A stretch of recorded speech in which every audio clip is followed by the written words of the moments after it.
Hello, all. Welcome to the Be Fearless podcast. And I have a very special guest with us today. So, I have with us Nikhil, who is the founder of Altered Security. Hi, Nikhil. Thank you so much, Shourya. Thank you for inviting me. Happy to have you here. Thank you. So, Nikhil, before we start with the questions, why don't you tell a little bit about your story? How you actually started with cybersecurity and how the idea about Altered Security came in. Sure. So it's been a long time, I would say. So during my college days, as you know, most of us started at that time, looking at websites, doing funny stuff that college dudes do. Professionally, it started in 2008 when I got employed first. So I was, fortunate enough to get started with information security. So I used to watch Vivek's security tube videos as everyone else does. So that's how I got really started into doing stuff. I liked researching things, how things work. So in 2010, I first spoke at Black Hat Abu Dhabi about breaking into things. So that was from the time when I really got into the scene, as you would say. So speaking around, sharing knowledge, writing tools. I wrote a tool back in 2010. So that's how I started, and I realized that there was a severe lack of enterprise-grade labs. I mean, there was enterprise-grade labs for people to practice, but would cost like kidneys to buy it. So that's where the idea of Altered Security came in, that, okay, why don't we have labs that are accessible to people that do not have, lots of money, or even if let's say their employers are not, reimbursing them or paying for them. So that's how the idea started for it, having affordable labs where people can actually practice stuff in enterprise environments. Yeah. I think it's very crucial to have such products out there. So, talking about labs, I've heard you guys launched the Red Team Labs. Right. So, yeah, would you want to tell us a little bit more about it? Sure. So what I realized was, so our focus has been up to now, we have a laser sharp focus on Microsoft technologies. So we started with the Active Directory. That's, every enterprise runs it. We focused a lot on Azure because that's the next thing. That's what Microsoft has been showing everyone towards Azure. So we have everything on that. But what we realized that when it comes to Active Directory, there is a lot of free knowledge available. People can, at least when they are taking our classes, they come loaded with at least some knowledge. Yeah. But when it came to Azure, there was no such thing. People would simply, I would look at confused faces even when I'm talking about basics of Azure. Yeah. So we took it upon us actually to have something out there that is free of cost and it is still enjoyable. So that's where we call the RAD Labs. That's when we launch them. So as of now, there are 100 free challenges. You get a small dedicated lab. So you can, simply log in, start stuff and, play. So that helps people who cannot afford ours or anyone else's Azure classes. You get to practice red team stuff, pen testing stuff in Azure for free. That's what it is. Oh, well. I'm sure a lot of people in the audiences know that you have been researching and you have been training people around Azure security and also the Active Directory security. So talking specifically about Azure security, how do you think it has progressed over time? Oh, it has been. I mean, to be honest, I take names, but there have been events that forced Microsoft's hands to improve that. But there has been considerable changes. For example, one thing that I specifically want to point out, a bit more technical though. Yeah. So basic authentication. You use simple username and password to authenticate to stuff. That has been bane of Azure's existence for close to 6 years. That used to be. You have fancy defenses, but there is basic auth and everything goes out of the window. So they were successful to actually block it tenant-wise. So it's called tenants. I mean, you have something in Azure that you are represented by a tenant. Yes. So now it's been blocked, absolutely. So yes, there has been things that they have improved. Unfortunately, a lot of stuff gets paywalled, license walled would be a better word. You need better licenses, but still there have been, considerable improvements. Right. If you look back, let's say compare today's Azure 2024 to something that was in 2020 or 2019, it is dramatically different in terms of security. A lot of good stuff has been there, by default security improvements, as I said, basic auth.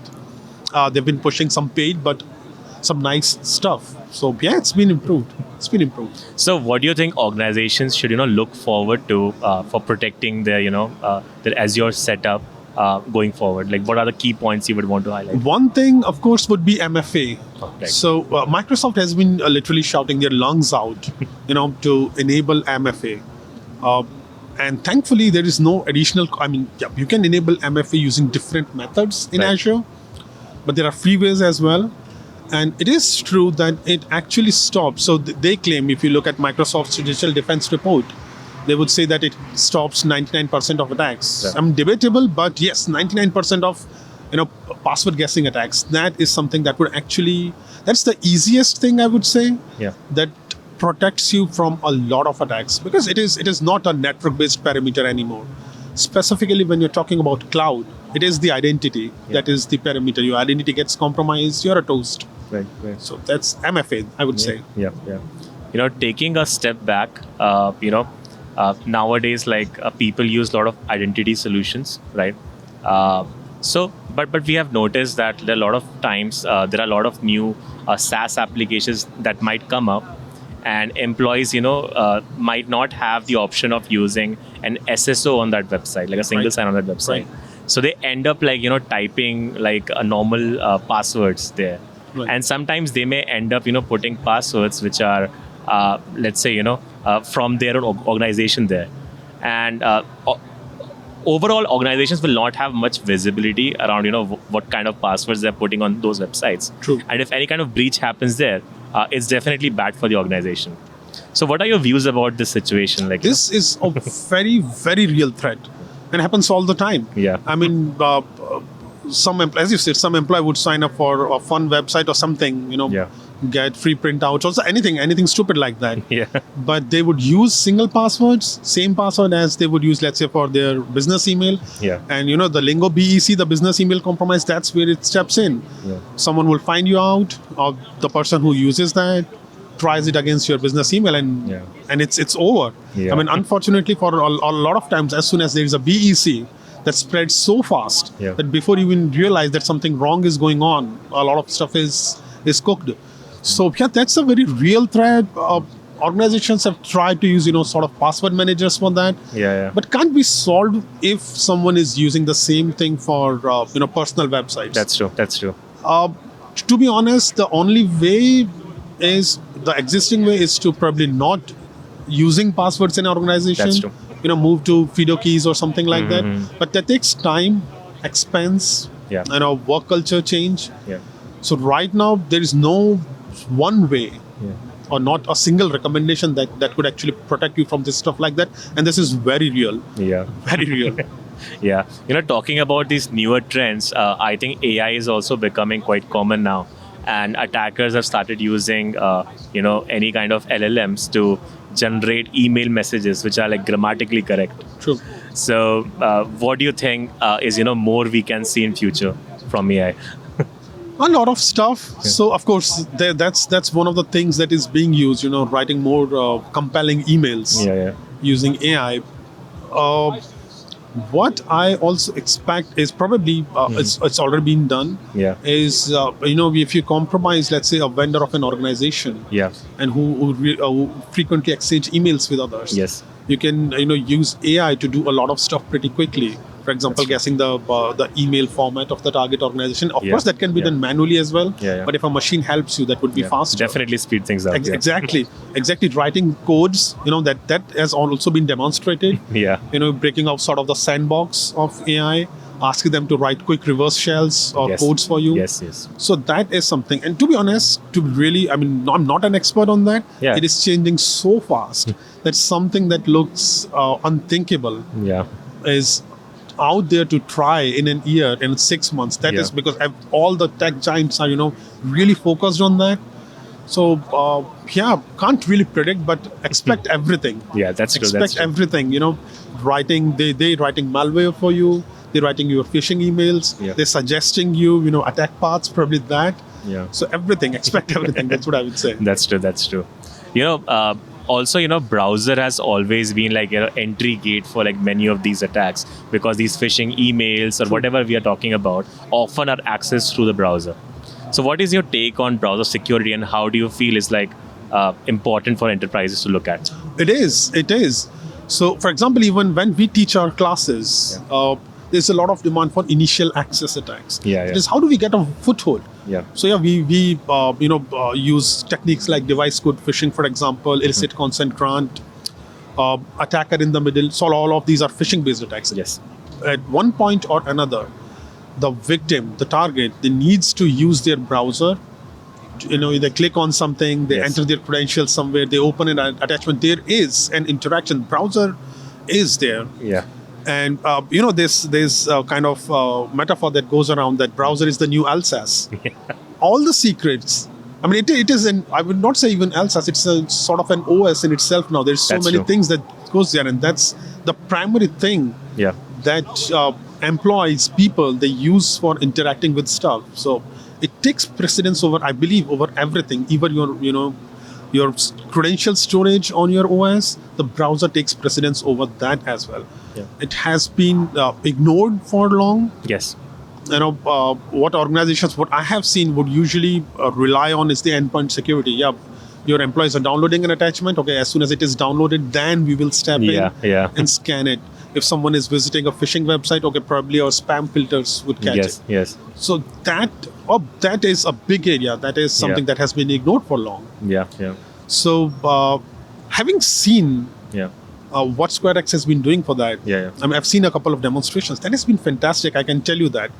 That is something that can stop this, or at least detect it before it touches your endpoints, before a user interacts with it.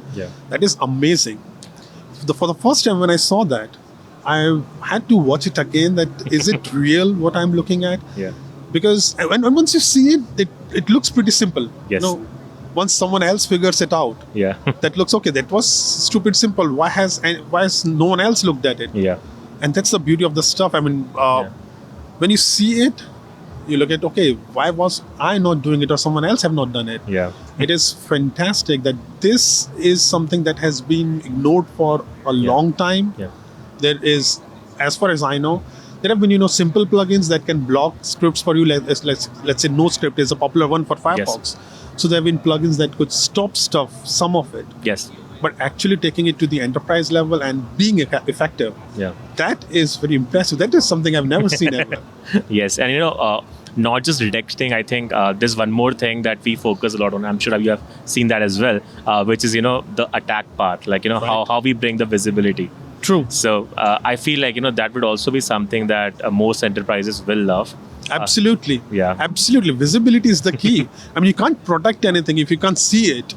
You can't protect it. Yes. So if you have that visibility, that's amazing. That's amazing. So your journey is definitely like very inspiring. For people who are just starting out with cybersecurity, what are the things that you would want to recommend them to take care of in their journey? Sure. So although I run a training company, I would still say that have the skills to back up your certifications. I mean, certifications definitely help. They help you in getting through the learning curve pretty quickly. You would have someone who has experience of what is required to get there. But I would still say that at least whatever the certification you do, whatever your area of interest is, have your own lab. Even if it's just 3 virtual machines running on your machine, on your computer. Even if it is that, there is nothing that beats your own lab. No one can teach you what you can teach yourself. So create your own lab, try stuff out, because you would not be worried about getting into trouble or getting out of scope. So that is how you start, and then pick your choose from your area of interest. Yes, certifications help in getting through HR filters, in quickly getting to the place where you want. But build your own lab. And be one thing, Shourya, that I would like to add, that I personally missed, no one told me when I was beginning. Network and be kind to people. I mean, I was always kind to people, but what I realized that people miss networking with others and soft skills. Know how to speak to people. That's unfortunately for us tech nerds. It is something that comes hard. True. Having soft skills take you a long way. Networking takes you a long way than probably just the tech skills. So that would be my advice. I think it's a great advice, and I'm sure it's something that people should definitely take care of. Yeah. So, anyways, thank you so much for coming here, and it was a pleasure talking to you. Thank you, Shourya. Thank you. Thank you so much. Hey Nikhil, welcome to the Be Fearless podcast. Thank you, Vivek. So you and I go back a long way, right? And in recent times, you've done something very interesting with Altered Security. So can you tell me a little bit about that journey of like how you started Altered Security and where you're at right now? Sure, Vivek. So what we realized was that there is a lack of affordable trainings when it comes to Active Directory security and Azure. Specifically Azure, because Active Directory has been around for a couple of decades, so there is at least some free knowledge available. But for Azure, there's nothing that is very affordable, and hands-on and good. So that is where I thought about Altered Security, where we can teach people on enterprise security, specifically based on Microsoft technologies, Active Directory and Azure, which is affordable. If people want, they can go for their own without having to have asked their employers for reimbursements or getting paid for them. So that is the idea, that having stable enterprise-grade labs with world-class course content that is affordable. That is the idea. No, fantastic. And you've had massive success, especially with all the Azure AD-based classes and all of that, kind of world famous to an extent where I know that there are other training companies, ripping off your stuff, building courses based upon that as well. And tell me a little bit about this journey where, how do you manage to build such bleeding edge classes? Do you spend a lot of time researching, looking at the latest attacks, threats, trends, and then trying to bake them in? Absolutely, Vivek. I mean, I took a cue from you, to be honest, that, you put your head down and do the hard work. That is, so a lot of research goes into that. So it is one thing to research it, find out an attack vector and put it out, but to actually frame it in a way that you can teach others, and that too in a cost-effective manner, that takes some real hard work. So that is what we focused on. That is, work. Half of the time spent in the attacks, and the rest of it is in putting it out in a cost-effective way, and so that others can practice as well. No, fantastic. Now, the other thing I wanted to ask you is, you've been doing so much of research, publishing, talking at conferences like Black Hat, DEF CON. What do you think has changed over the years when it comes to Active Directory, security, and many of these topics that you've seen? Any interesting trends or changes that you've seen? It has improved, to be honest. What I found is that a lot of stuff is although now behind a license, specifically in terms of Azure, because it is easier to enforce licensing there. So a lot of it is behind licenses, but there has been a lot of improvement. Microsoft has made some strides in making things better. But still, I mean, a determined attacker can still go in. Awesome. And of course, some of the things not a lot of people don't know, but you're also an angel investor in SquareX. That's an honor. That's an honor. but tell us, what did you like about SquareX?